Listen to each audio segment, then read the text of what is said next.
Hey guys, Trevor here. And in this video, I'm going to show you how to delete your Google search and browse history on Android. It's pretty quick and easy, so let's jump right in. Now you can see I'm on my Samsung phone opening up Google Chrome. There are two different ways to be able to find and delete that entire history.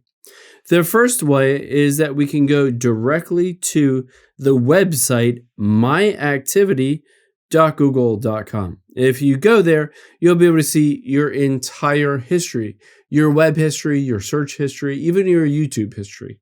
So you can either do that, or if you wanted to as well, you can just tap on your profile button at the very top right. And then you can tap on manage your Google account. And from here, you'll be able to scroll down and choose data and privacy. And then there is your entire history. Now, let's say you wanted to delete YouTube, you can tap on that. But in this case, we want to choose web and app activity. This is your Google search history, as well as all the websites that you visited on Google.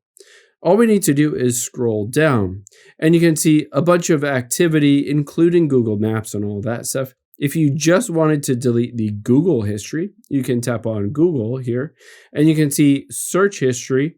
I can scroll down, and next to today, I can tap on the little X and delete all of that. Or I can tap on delete here and choose to delete all time across Google Discover, Google Search, all of that.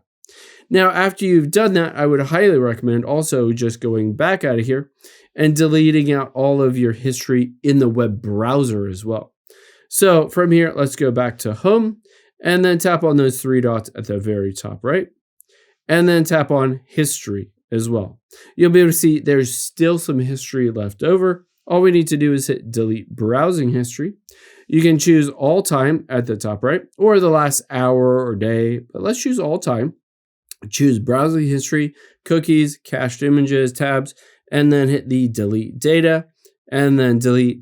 Now that entire browsing history, as well as your entire search history, will be deleted.